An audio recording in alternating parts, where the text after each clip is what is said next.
Assalamualaikum warahmatullahi wabarakatuh. Nama saya Arfan Aulia Rahman dengan NIM C05042449 dari Prodi Sistem Informasi Kota Cerdas dari kelas 4A dengan jurusan Teknik Elektro dari Politeknik Negeri Banjarmasin. Di sini saya akan mempresentasikan hasil dari pengerjaan UAS data mining saya dengan topik klasifikasi popularitas film menggunakan algoritma decision tree dengan dataset TMDB 5000 movie dataset. Di sini bisa diklik aja nanti. Oke, langsung saja ya. Masuk ke deskripsi topik dan tujuan. Nah, di sini langsung ke tujuan saja. Tujuan analisis yaitu untuk membangun model klasifikasi yang dapat memprediksi apakah suatu film akan populer atau tidak populer berdasarkan atribut-atribut produksi dan rating film tersebut menggunakan algoritma decision tree. Lanjutnya yang kedua yaitu alur proses data mining. Saya di sini memilih yang individu dan ini merupakan alur proses data miningnya.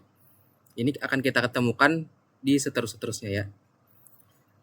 Lanjut ke nomor 3 yaitu instalasi library.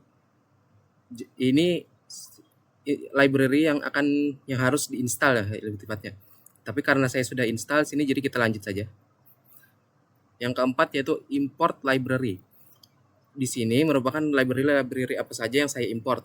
Yang pertama ada Panda, ada ada Pandas, ada NumPy, ada JSON, ada Matplotlib, PyPlot. Ya, dan yang terakhir ada Seaborn. Nah, di sini bisa dilihat ya codingnya ya. Selanjutnya masuk ke memuat dataset. Dataset tadi yang digunakan tadi adalah TMDB 5000 movie CSV. Nah, di sini kita masukkan datanya dan ini jika sudah harusnya datanya muncul begini.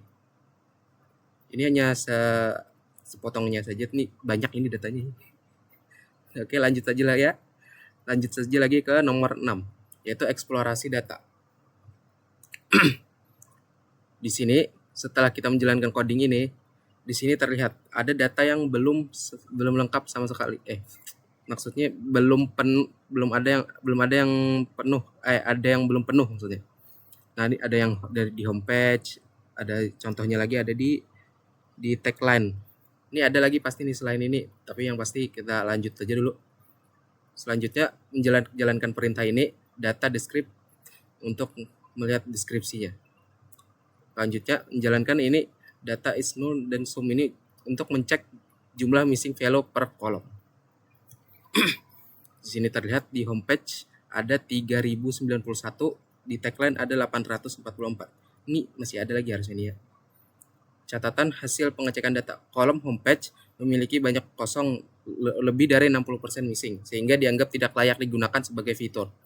Selanjutnya lagi kolom tagline juga memiliki cukup banyak data kosong 844 baris. Kolom overview, release date, dan runtime memiliki sedikit data kosong 1 sampai 3 baris. Nah, di sini tidak terlihat tapi ada lah. Setelah menjalankannya ada kelihatan. Yang perlu ditangani agar data lengkap sebelum dilakukan pemodelan. Tahap penanganan data tidak lengkap ini akan dilakukan pada bagian pre-processing di bawah. Ini dia. Yang ketujuh yaitu pre-processing. Yang pertama di 7.1 dulu, hapus data duplikat. Ini codingnya. Ini untuk menampilkan dan ini untuk menghapus. Dan di sini ada hasilnya ya. Jumlah baris duplikat berdasarkan kolom ID sudah 0, jumlah baris duplikat seluruh kolomnya 0 juga. Shape data setelah penghapusan duplikatnya adalah 4803 dan 20. Selanjutnya 7.2, penanganan data tidak lengkap atau missing value. Strategi yang digunakan untuk setiap kolom yang memiliki data tidak lengkap yaitu yang pertama nih ya, di kolom jumlah missingnya ada 3091 tadi ya. Strategi penanganannya dihapus kolomnya karena itu udah terlalu banyak kosongnya. Karena sebagian besar data kosong dan tidak relevan untuk modal. Selanjutnya di kolom tagline, jumlah missingnya adalah 844. Dihapus kolom karena banyak data kosong dan berupa teks bebas. Dan juga ini datanya mungkin tidak dipakai sebagai fitur numerik.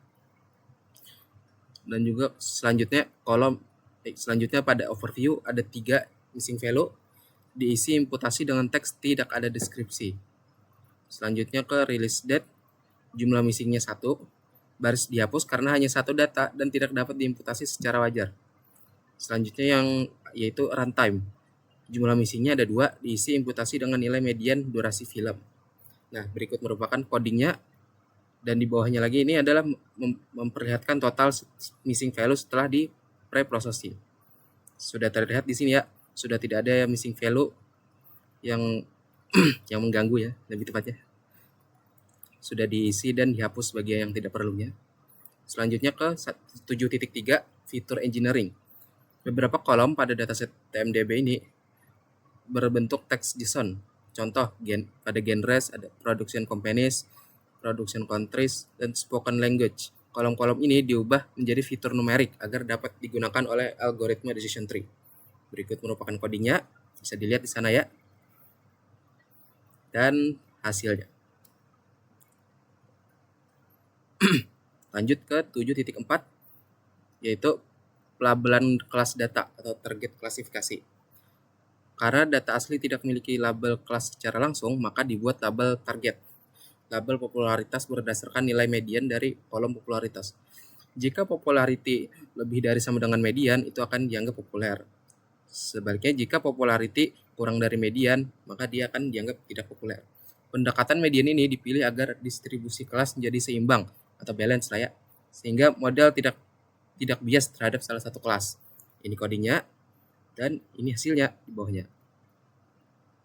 Lanjut lagi, yaitu visualisasi distribusi kelas target, dan ini codingnya, dan ini hasilnya. Lanjut ke 7.5, visualisasi eksplorasi tambahan, kolerasi antara fitur numerik. Ini codingnya, bisa dilihat di sini ya, dan hasilnya. Panjang, sabar. Lanjut. Yaitu ada hubungan antara vote count terhadap popularitas. Ini codingnya, dan ini hasil. Bukan hasilnya, lebih tepatnya gambarannya, bukan hasilnya. Selanjutnya masuk ke yang ke-8, yaitu split data trend dan data test. Data dibagi menjadi data latih atau trend sebanyak 80% dan data uji atau tes sebanyak 20%. Menggunakan trend test split dengan parameter stratify agar proporsi kelas pada data latih dan data uji tetap seimbang. Dan ini merupakan codingnya. Jika sudah dijalankan, maka hasilnya berikut merupakan hasilnya. Jumlah data yang ada, data trendnya ada 3.841, dan jumlah data ujinya atau tesnya ada 961. Lanjut ke yang ke-9, yaitu klasifikasi decision tree. Model klasifikasi yang digunakan adalah decision tree classifier dengan parameter criterion sama dengan gini, yaitu ukuran impurity yang digunakan dalam pembentukan pohon. Selanjutnya ada max depth sama dengan 6, membatasi kedalaman pohon agar model tidak overfitting. Yang selanjutnya ada random state sama dengan 42 agar hasil dapat direproduksi. Berikut merupakan codingnya, dan di sini terlihat ya, model berhasil dilatih, artinya modelnya sudah dilatih dengan baik dan benar. Lanjut ke yang ke-10, yaitu prediksi. Nah, di sini merupakan codingnya. Nah, di sini ada menampilkan 10 hasil prediksi pertama yang dibandingkan dengan label aslinya. Nah, ini memperlihatkan 10 awalnya aja ya. Tapi ini yang pasti ini prediksinya ya. Nah, di sini ada ini, bisa dilihat ya, aktual dan prediksinya. Oke, lanjut saja. Lanjut ke nomor 11, evaluasi model menggunakan confusion matrix. Evaluasi dilakukan menggunakan confusion matrix serta metrik akurasi, precision, recall, dan F1 score. Berikut merupakan codingnya, bisa dilihat, dan hasilnya di sini kita mendapatkan akurasi sebesar 94,17%, precisionnya mendapatkan 93,81%, recallnya mendapatkan 94,59%, dan F1 score-nya mendapatkan 94,20%. Ini ada juga nih tambahan nih classification report-nya. Bisa dilihat ya. Nah, selanjutnya menjalankan coding berikut untuk melihat hasil dari hasil berikut. Nah, bisa dilihat ya. Interpretasi confusion matrix. True positif, TP, film yang sebenarnya populer dan diprediksi benar sebagai populer. Ada lagi true negatif, dan film yang sebenarnya tidak populer dan diprediksi benar sebagai tidak populer. Selanjutnya false positif, film yang sebenarnya tidak populer tetapi diprediksi sebagai populer. Dan selanjutnya ada false negatif, film yang sebenarnya populer tetapi diprediksi sebagai tidak populer. Model menghasilkan akurasi di atas 90% yang menunjukkan bahwa decision tree dapat mengklasifikasi popularitas film dengan sangat baik berdasarkan fitur-fitur yang digunakan. Selanjutnya masuk ke yang ke-12 yaitu fitur importance atau fitur yang paling berpengaruh. Di sini fitur-fitur yang paling berpengaruh ini belum, sabar. Codingnya dulu, ini codingnya ya. Dan ini hasilnya.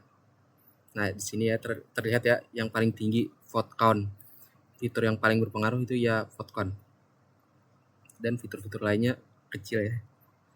Dari hasil fitur importance, film vote count, jumlah yang memberikan vote atau rating merupakan fitur paling dominan dalam menentukan popularitas suatu film. Hal ini cukup logis karena film yang populer secara alami akan ditonton dan dinilai oleh lebih banyak orang. Oke, lanjut ya.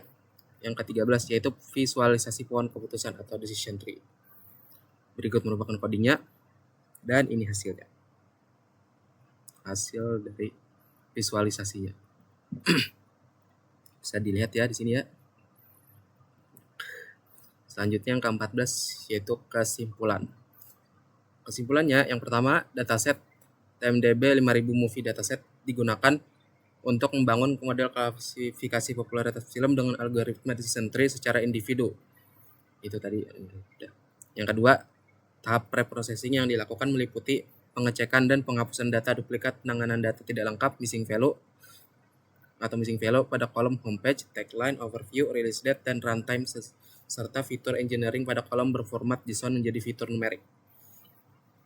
Dan yang ketiga, label kelas target, populer atau tidak populer, dibuat berdasarkan nilai median kolom popularity agar distribusi kelas seimbang.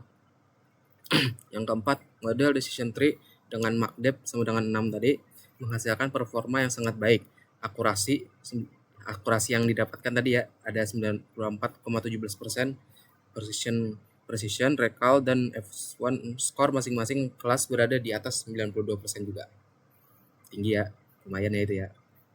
Yang kelima yaitu fitur vote count merupakan fitur dengan kontribusi paling besar dalam menentukan tingkat popularitas film.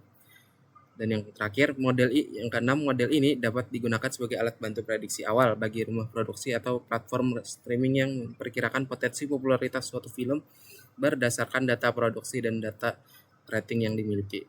Nah, selesai. Sekian presentasi dari saya. Mohon maaf jika ada salah kata. Semoga nilainya tinggi. Assalamualaikum warahmatullahi wabarakatuh.